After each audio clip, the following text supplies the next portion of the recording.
Hello guys, welcome back to practice mark. आशा करते हैं कि आप लोग स्वस्थ होंगे और अपनी तैयारी में बहुत अच्छी तरीके से लगे होंगे।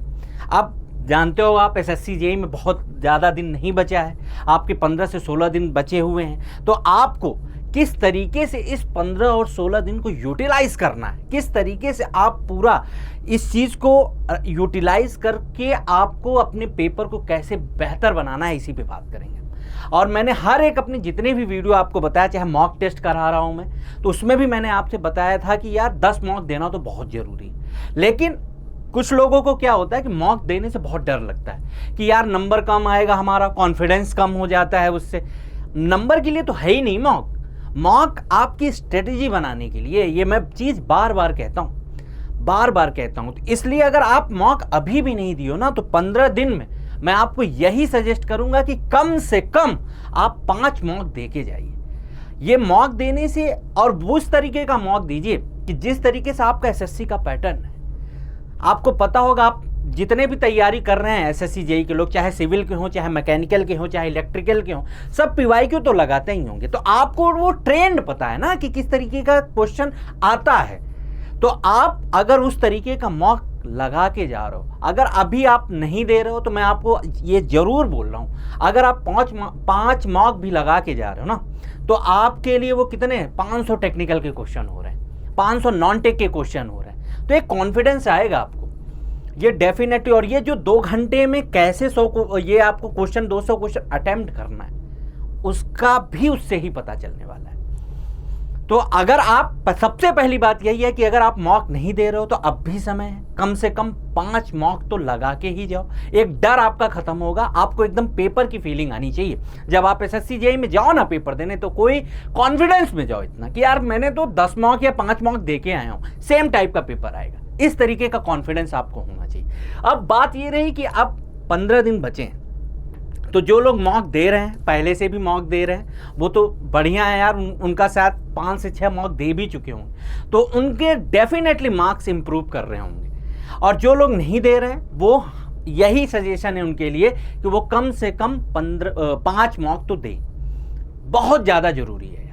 अब अगर हम बात करते हैं कि मॉक के साथ और क्या क्या चीज़ें ज़रूरी हैं, क्योंकि यार अब 15 दिन ही बचा है, आपको एसएससी जेईई का पैटर्न पता है, नॉन टेक को आप इग्नोर नहीं कर सकते, रीजनिंग की प्रैक्टिस को इग्नोर नहीं कर सकते, क्योंकि वो जो 50 मार्क्स है ना, वो भी बहुत ज़्यादा इंपॉर्टेंट है। आपको पता है। और अब की बार जो मेंस भी चेंज हुआ है, तो ये जो आपका सीबीटी 1 है ना, बहुत ज़्यादा इंपॉर्टेंट रोल करेगा।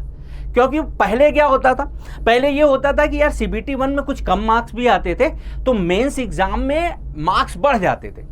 आप समझ रहे हो बात को, मेंस में अब मार्क्स बढ़ जाता था, क्योंकि वो होता था आपका पूरा रिटन टेस्ट की तरह सब्जेक्टिव होता था। लेकिन अब की बार जो क्या है, एसएससी जेईई में क्या हो रहा है, सीबीटी 2, उसमें भी ऑप्शनल वाले आएंगे। तो इसलिए आपका ये सीबीटी 1 बहुत ज़्यादा इंपॉर्टेंट है। और पहले 1/3 मार्क्स का था, अब लेकिन निगेटिव मार्क्स था, लेकिन अब 1/4 हो गया। तो एक आपको बेनिफिशियल वाला ये काम मिला हुआ है। तो आप क्या कर सकते हो, मॉक अगर दे रहे हो तो आप उसको एनालाइज बहुत अच्छे से करो। बाकी यार आपको अब क्या करने की जरूरत है, आप अब सब्जेक्ट को भी, जैसे आप पूरे दिन को इस तरीके से यूटिलाइज करो कि आप अगर एक मॉक दे रहे हो पूरे दिन में, मैं पूरे दिन की बात बता रहा हूं, अगर एक मॉक दे रहे हो, तो अगर 2 घंटे आप पेपर में दे रहे हो, टेस्ट देने में दे रहे हो, तो कम से कम 2 से 2.5 घंटे आप पेपर की एनालिसिस में करो कि आपने कौन सा टॉपिक नहीं पढ़ा है, उनको भी आप देख लो। जैसे मैं एक बात बताऊं, अगर मैं मैकेनिकल की बात करता हूं, तो मैकेनिकल में यार आपको पता है कि फ्लूइड का कम से कम वेटेज 25 से 28 क्वेश्चन का है। थर्मोडायनेमिक्स और इट्स एप्लीकेशन का वेटेज 22 से 25 क्वेश्चन का है, यानी 70% पार्ट आपका मैकेनिकल का यहीं से कवर हो रहा है। तो आपको कोई भी, चाहे थर्मोडायनेमिक्स एप्लीकेशन हो, चाहे फ्लूइड हो, चाहे फ्लूइड मशीनरी हो, वो कोई टॉपिक छोड़ के नहीं जाना है, क्योंकि आपको पता है कि वो 70% आपका पूरा पेपर बैलेंस करेगा। प्रोडक्शन ऑफ मटेरियल साइंस के आप देख ही रहो, आप पीवाईक्यू देखो ना, 4-5 साल से 1 या 2 क्वेश्चन आ रहा है। तो सबसे ज्यादा मेहनत करने की, अगर मैं मैकेनिकल की बात करूं, तो सिर्फ आपको फ्लूइड और थर्मोडायनेमिक्स और इसके एप्लीकेशन का एक भी चैप्टर नहीं छोड़ना है। और आप मॉक लगा रहे हो, तो उसमें भी नए टाइप के क्वेश्चन आ रहे होंगे, डेफिनेटली आप आ रहे होंगे। तो उनको भी आप शॉर्ट नोट्स बना के रखो, ताकि पेपर के 1-2 दिन पहले सिर्फ उन शॉर्ट नोट्स का रिवीजन करना है। मैं यही बात बता रहा हूं आपको कि अभी आपके लिए सिर्फ इतना है कि रोज एक मॉक टेस्ट दो। मॉक टेस्ट देने के साथ साथ आप अपने सब्जेक्ट को आप रिवाइज करना शुरू करो। जो आप शॉर्ट नोट्स बना रहे हो, अगर 5 से 7 मॉक आप दे रखे हो और जो टॉपिक आपको नहीं आता है आपने उसको लिखा हुआ है शॉर्ट नोट्स की तरीके से, तो उनको डेली रिवाइज करो। अपने दिन को इस तरीके से डिवाइड करो ना आप कि एक मॉक दो और एक एक सब्जेक्ट को उठा लो जिसका वेटेज इंपॉर्टेंट है, चाहे वो मैकेनिकल का हो चाहे सिविल का हो। सिविल में भी आप जानते हो बीएमसी का वेटेज ज़्यादा है, एनवायरनमेंट का वेटेज ज़्यादा है, तो आप समझ रहे हो इन सब सब्जेक्टों को आपको रिवाइज करना पड़ेगा। क्योंकि यार वहाँ पे CBT 1 में बहुत बेसिक क्वेश्चन आते हैं, बहुत बेसिक क्वेश्चन आते हैं, तो आपको उस तरीके से तैयारी करनी पड़ेगी। शॉर्ट नोट्स का रिवीजन आपको बार बार करना पड़ेगा ताकि आपसे वहाँ पे कोई गलती ना हो। और सबसे मेन बात, पेपर में आप चाहे मॉक दे रहे हो ना, इस समय भी बहुत ध्यान रखने की जरूरत है कि आते हुए क्वेश्चन गलत नहीं होने चाहिए।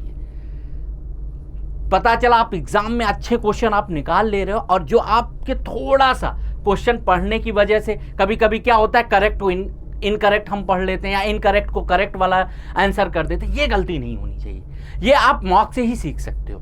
इसलिए मैं कह रहा हूं अगर अभी भी आप मॉक नहीं लगाए हो तो कम से कम मिनिमम 5 मॉक आप लगा के जाओ, बहुत ज़्यादा जरूरी। और ये 15 दिन बहुत इंपॉर्टेंट रोल करता है यार, बहुत इंपॉर्टेंट।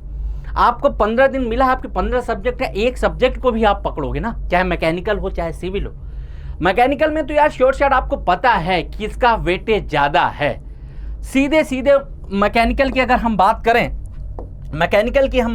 करें तो आपको पता है कि किसका वेटेज ज़्यादा है।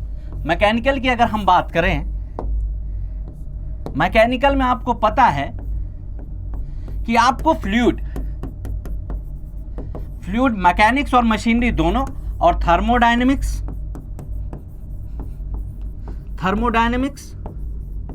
और इसके एप्लीकेशन, इसका कोई भी चैप्टर आपका छूटना नहीं चाहिए। मैं आपको बता रहा हूं। Third, IC engine. अभी आपने देखा होगा, पिछले साल का पेपर ही आप देखो आईसी इंजन, उसमें क्या है, वॉल्व डायग्राम के क्वेश्चन है, लुब्रिकेशन के सिस्टम है, कूलिंग सिस्टम के क्वेश्चन है। ये सब टॉपिक नहीं पढ़ते हैं लोग, आपको पढ़ना पड़ेगा, आपको इसकी प्रैक्टिस करनी पड़ेगी, आपको इसको याद करना पड़ेगा। तो ये सब सारे चैप्टर आपके पढ़े होने चाहिए। नोजल, पावर प्लांट में नोजल के क्वेश्चन आपको प्रैक्टिस करने की जरूरत है। जब आप जान रहे हो कि हमारा 70 से 75% इन्हीं से आएगा, तो आप इसमें कोई भी चैप्टर छोड़ने का रिस्क ले ही नहीं सकते। आपको रोज आपको शॉर्ट नोट्स को रिवाइज करना पड़ेगा ताकि सारी चीजें आपको पेपर के लास्ट तक रिकॉल रहे। मैं बता रहा हूं इस बार CBT 1 का जो रोल है बहुत ज्यादा इंपॉर्टेंट है। आप कितने मार्क्स इसमें स्कोर कर पा रहे हो।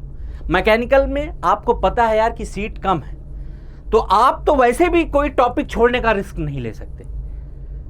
और आपको पता है कि आपका वेटेज जो है पैटर्न 4 साल से 5 साल का आपको PYQ लगाया होगा, आपको पता होगा कि फ्लूइड से कितने क्वेश्चन आ रहे हैं, पावर प्लांट से कितने क्वेश्चन आ रहे हैं, आईसी इंजन से, RAC से। उन पे ही ज्यादा ध्यान दो। कोई भी चैप्टर छोड़ के जाने की जरूरत नहीं है। उसी चैप्टर से 3 से 4 क्वेश्चन अगर आ गया ना तो आप छोड़ के आओगे। और SSC JEE में ऐसा देखा गया है। वॉल्व डायग्राम से 3 क्वेश्चन आया था अभी पिछली बार, आपका डीजल इंजन से भी पूछ लिया था, आपका SI से भी पूछ लिया था। अब क्या पता इस बार 2 स्ट्रोक का पूछ लें, तो आप उसको छोड़ते हैं। हाँ, उसको याद करना पड़ेगा यार, उसको याद करना पड़ेगा, बार बार लिख के देखोगे आपको याद हो जाएगा। तो इस 15 दिन को आपको यार बहुत अच्छे तरीके से यूटिलाइज करना पड़ेगा। ये जो लास्ट के 15 डेज हैं उसको बहुत अच्छे से यूटिलाइज करो। बार बार हर एक सब्जेक्ट को, जो इंपॉर्टेंट सब्जेक्ट हैं उनका क्या है, शॉर्ट नोट्स जो हुए आपको रिवीजन करना पड़ेगा। आप ये कर सकते हो कि जो इंपॉर्टेंट सब्जेक्ट हो आप 15 दिन में उनको डिवाइड इस तरीके से कर लो कि आपको यार एक एक सब्जेक्ट को आपको रिवीजन करना है रोज। तब जाके क्या होता है कि पेपर के कुछ दिन पहले जब आपको चीजें रिवाइज करते रहते हो ना तो कंफ्यूजन नहीं रहता है। नहीं तो क्या होता है कि जैसे पेपर में आप क्वेश्चन देखे और आपका बहुत पढ़ा रहता है ना, तो आपको 2 ऑप्शन में कंफ्यूजन होगा यार। तो आपको लगेगा यार कि बी और सी में से ऐसे है कि इसमें से कौन सा सही, धुंधला धुंधला सा याद रहता है। आप समझो इस बात को। इसलिए रिवीजन तो करते ही रहना है, मॉक अभी देना है आपको। 5 से 6 दिन आपके पास बचे हैं, सिर्फ लास्ट के 5 डेज जो हैं, लास्ट के 5 डेज हैं, आपको सिर्फ रिवीजन करना है, उसमें आप टेस्ट मत दो। लेकिन जो अभी ये 10 दिन हैं उसमें आप मॉक जितना हो सकता है उतना दो, 1 2 2 दो, एक दिन में 1 2 यार 2 दो, 2 मॉक भी चल सकता है, लेकिन उनका एनालाइज बैठ के करो। आपकी यार रीजनिंग में हमसे क्या गलती हो रही, रीजनिंग में कौन से क्वेश्चन हमसे गलत है, किस कौन से क्वेश्चन की हमें प्रैक्टिस करनी है। अभी भी आप प्रैक्टिस मॉक पे जाके सारे चैप्टर का चैप्टर वाइज आपको मॉक फ्री दे रखा है। आपको जिस चैप्टर में आपको लग रहा है कि ये चैप्टर के क्वेश्चन हमसे नहीं हो पा रहे हैं, उनकी जाके प्रैक्टिस कर सकते हो आप प्रैक्टिस मॉक पे रीजनिंग,